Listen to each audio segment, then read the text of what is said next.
आज हम करने जा रहे हैं आपकी वर्कशीट नंबर 14 विषय विज्ञान कक्षा 10 हमारी डेट 6 अगस्त के लिए। तो चलिए शुरू करते हैं। आज की वर्कशीट में हमें रासायनिक अभिक्रिया एवं समीकरण जो पाठ पढ़ रहे थे उसके अंदर हमें रासायनिक अभिक्रियाओं के प्रकार आज पढ़ने हैं। तो रासायनिक अभिक्रियाएं ये कितने तरह के होते हैं? देखो 6 तरीके की होती हैं। ठीक है, एक एक करके पढ़ेंगे। आज की वर्कशीट में हमें संयोजन अभिक्रिया पढ़नी है। ठीक है, संयोजन अभिक्रिया कौन सी होती है? जब हम दो हमारे अभिकारक होते हैं उनसे मिलकर जब एक उत्पाद बनता है वो क्या होता है? संयोजन। ठीक है, इन दोनों के संयोग से। ठीक है, तो वो क्या होती है? संयोजन अभिक्रिया। वियोजन अभिक्रिया कौन सी होती है? जब एक आपका जो अभिकारक है उसको मान लीजिए एक से अब क्या बन रहे हैं? दो या दो से ज्यादा बन रहे हैं। ठीक है, एक से अलग अलग ए और बी बन रहे हैं। ठीक है, तो वो टूट रहे हैं, वियोजित हो रहे हैं। ये इसका बिल्कुल उल्टा होता है। संयोजन में उसकी संयोग से बन रहा था, अब यहाँ पे क्या हो रहा है? वो अलग हो रहे, टूट रहे हैं। ए बी था, अब उनसे ए और बी दो अलग अलग बन गए। ये होता है वियोजन अभिक्रिया। तीसरा है विस्थापन अभिक्रिया। विस्थापन अभिक्रिया में क्या होती है? अपना जो स्थान है वो बदल लेता है। जैसे ए बी प्लस सी है, ये भी कारक है, उत्पाद बनते हैं हमारे ए सी प्लस बी। तो यहाँ पे ए बी के साथ था लेकिन यहाँ अब ए सी के साथ जा चुका है। ठीक है, तो उसने अपना स्थान बदल लिया है। तो ये होती है विस्थापन अभिक्रिया। उसके बाद आती है द्विविस्थापन, मतलब दो बार विस्थापन होता है। कैसे? जैसे ए बी और सी डी है, अब क्या किया? यहाँ पे दोनों ने अपना स्थान बदल लिया। ए किसके साथ हो गया? डी के साथ हो गया, और सी किसके साथ हो गया? सी बी के साथ हो गया। तो दो बार विस्थापन हुआ है, तो ऐसी अभिक्रिया को बोलते हैं द्विविस्थापन अभिक्रिया। ठीक है, उसके बाद रिडॉक्स अभिक्रियाएं कौन सी होती है? रिडॉक्स मतलब री मतलब रिडक्शन होता है, और ऑक्स मतलब ऑक्सीडेशन। रिडक्शन ऑक्सीडेशन अभिक्रियाएं कौन सी होती हैं? जिसको हम बोलते हैं उपचयन और अपचयन अभिक्रियाएं। उपचयन अभिक्रिया कौन सी होती है? जब ए के साथ कोई भी हमारा तत्व है उसके साथ ऑक्सीजन मिलकर क्या बन गया? जब ऑक्सीजन मिल रही है और या फिर हाइड्रोजन निकल रहा है, ऑक्सीजन मिल रही है या फिर हाइड्रोजन निकल रहा है, तो वो आते हैं उपचयन अभिक्रिया के दौरान। ठीक है, लेकिन अगर अपचयन में क्या होता है? हाइड्रोजन मिल रहा है लेकिन ऑक्सीजन हट रहा है। ठीक है, तो वो क्या होता है? इन दोनों में से कोई भी एक चीज हो, अगर ऑक्सीजन हट रहा है या फिर आपका ऑक्सीजन मिल रहा है, तो वो आता है अपचयन अभिक्रिया के अंदर। ठीक है, अब ये तो क्या थे? प्रकार थे किसके? रासायनिक अभिक्रियाओं के। अब एक एक करके इनको पढ़ेंगे। आज सिर्फ हमारा संयोजन अभिक्रिया पढ़नी है, जो बाकी के हैं वो हम अगली वर्कशीट्स में पढ़ेंगे प्रकार। ठीक है, तो संयोजन अभिक्रिया क्या होती है? सबसे पहले तो यह एक प्रकार की रासायनिक अभिक्रिया है जिसमें दो या दो से अधिक अभिकर्मक मिलकर एक नया उत्पाद बनाते हैं। दो या दो से ज्यादा मिलकर क्या बनाते हैं? एक उत्पाद बनाते हैं। जैसे कि कोयला जलना। कोयला जलना मतलब कार्बन है, जलना, कुछ भी जल रहा है तो ऑक्सीजन के बिना तो नहीं जल सकता। ठीक है, तो कार्बन और ऑक्सीजन मिलकर क्या बना देते हैं? Carbon dioxide. ये किसका उदाहरण है? संयोजन अभिक्रिया का। या फिर आप बोल सकते हो H2 और O2 से मिलाकर पानी बनता है। ठीक है, H2 और O2 से मिलकर पानी बनता है, तो ये भी क्या है? संयोजन अभिक्रिया का उदाहरण। या फिर जो आपका प्रकाश संश्लेषण का पूरा प्रोसेस होता है उसमें कार्बन डाइऑक्साइड और जल से पौधे अपना खाना बनाते हैं ना, उनकी मदद से, तो वो भी किसका उदाहरण है? संयोजन अभिक्रिया। चौथा है वायु और नमी के संपर्क में आने से लोहे में जंग लग जाना। लोहे में जो जंग लग जाता है किसके कारण? पानी की जो हवा में नमी होती है उसके कारण, तो वो भी किसका उदाहरण है? संयोजन अभिक्रिया का उदाहरण है। ठीक है, तो ये संयोजन अभिक्रिया क्या होती है और क्या क्या उसके उदाहरण है वो हमने कर लिए हैं। अब हम आते हैं ऊष्माक्षेपी अभिक्रियाएं कौन सी होती हैं।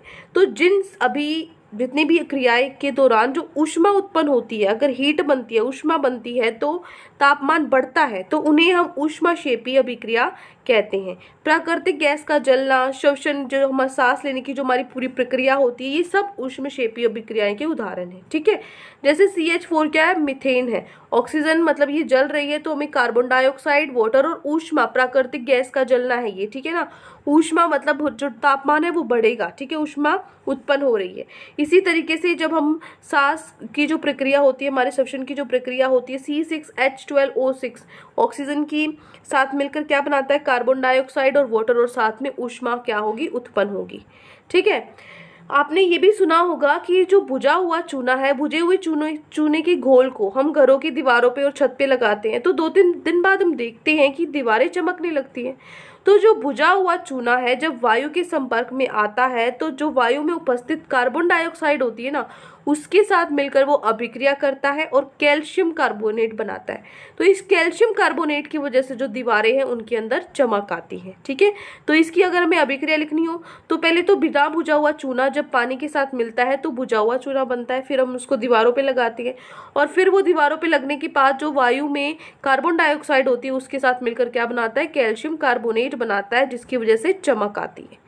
ठीक है, ये हो गई अभिक्रियाएं इसकी।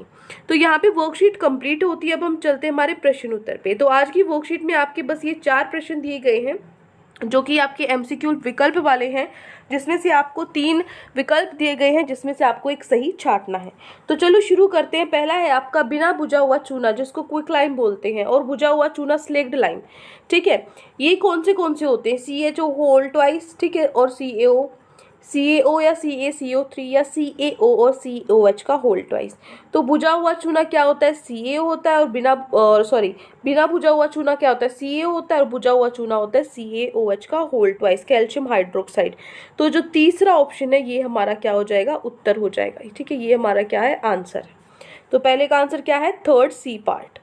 दूसरा क्वेश्चन है सफेदी के बाद दीवारों की चमक का कारण क्या है। अभी हमने पढ़ा था क्यों चमकती है, कैल्शियम ऑक्साइड की वजह से, कैल्शियम हाइड्रोक्साइड की वजह से, या कैल्शियम कार्बोनेट की वजह से। कैल्शियम हाइड्रोक्साइड मत लिख देना। दीवार पे लगने के बाद कार्बन डाइऑक्साइड है वायु में, उसकी उपस्थिति की वजह से क्या बनता है, कैल्शियम कार्बोनेट बनता है, जिसकी वजह से चमक आती है। तो कैल्शियम कार्बोनेट इसका सही उत्तर होगा। ठीक है, तो प्रश्न नंबर 2 का उत्तर भी क्या हो जाएगा, third C part, calcium carbonate. तीसरा प्रश्न है इनमें से जो अभिक्रियाएं ऊष्मक्षेपी नहीं है उस पर चिन्ह लगाइए। श्वसन क्रिया ऊष्मक्षेपी है, अभी पढ़ा था, श्वसन में तो ऊष्मा उत्पन्न होती है। मोमबत्ती का जलने की बात हो रही है यहाँ पे, इसमें तो ऊष्मक्षेपी मतलब ये तो ऊष्मा उत्पन्न होगी ही होगी। तीसरा है लोहे के टुकड़े को पानी में डुबोना, इसमें कोई ऊष्मा हमारी उत्पन्न नहीं होती। तो कौन सा उत्तर सही हो जाएगा, तो तीसरा उत्तर है, तीसरा पार्ट है, ये हमारा उत्तर हो जाएगा, लोहे के टुकड़े को पानी में डुबोना। ठीक है, ये ऊष्मक्षेपी का उदाहरण नहीं है। ठीक है, नहीं पूछा, ये नहीं पूछा कौन सी, ये पूछा कौन सी नहीं है। ठीक है, तो तीसरा हमारा आंसर हो जाएगा। चौथा प्रश्न है इनमें से कौन सा संयोजन अभिक्रिया का उदाहरण है। संयोजन अभिक्रिया क्या होती है, जब 2 या 2 से ज्यादा मिलकर एक बनाते हैं, एक उत्पाद बनाते हैं। तो यहाँ पे 2 से मिलकर एक उत्पाद बन रहा है ना, जो H2O है, H2 आएगा शायद, है ना, O नहीं आएगा। H2 और O2 मिलकर क्या बनाते हैं, जल बनाते हैं, H2O बनाते हैं। ठीक है, तो ये किसका है, संयोजन अभिक्रिया का उदाहरण है ये तो। लेकिन ये बोला है कौन सा उदाहरण नहीं है, नहीं बताना है। दूसरा है यहाँ पे जो AgNO3 है NaCl के साथ मिलकर क्या बना रहा है, AgCl और NaNO3। ठीक है, तो यहाँ पे देखो, ये पे तो विस्थापन अभिक्रिया होगी ना, द्विविस्थापन अभिक्रिया, क्योंकि AgCl के साथ मिल गया और NaNO3 के साथ मिल गया। ठीक है, तो द्विविस्थापन अभिक्रिया हो रही है यहाँ पे, तो ये तो इसका उदाहरण नहीं है ना, ये तो संयोजन का उदाहरण नहीं है। तो यही हमें बताना था कौन सा उदाहरण नहीं है, तो बी वाला हो जाता है हमारा आंसर। तीसरा भी एक बार पढ़ लो, मैग्नीशियम और ऑक्सीजन मिलकर क्या बनाते हैं, मैग्नीशियम ऑक्साइड। ठीक है, 2 के संयोजन से बन रहा है, तो ये भी संयोजन अभिक्रिया है। तो सिर्फ दूसरा ही ऐसा है जो क्या है, संयोजन अभिक्रिया का उदाहरण नहीं है, तो सेकंड इसका आंसर हो जाएगा। ठीक है, तो ये 4 प्रश्न आज आपकी वर्कशीट में आपको दिए गए थे, चारों के उत्तर हमने कर लिए हैं। पहले फर्स्ट, सेकंड, थर्ड का उत्तर क्या है, सी, और चौथे का उत्तर है बी। ठीक है, तो कोई भी डाउट है इन चारों क्वेश्चन में या पूरी वर्कशीट में तो कमेंट सेक्शन में आप मुझसे पूछ सकते हैं। और अगर आपको लेक्चर अच्छा लगे तो चैनल को सब्सक्राइब कर सकते हैं, वीडियो को लाइक कर सकते हैं। आज के लिए इतना ही, मिलते हैं नेक्स्ट वीडियो में। Till then take care, bye bye.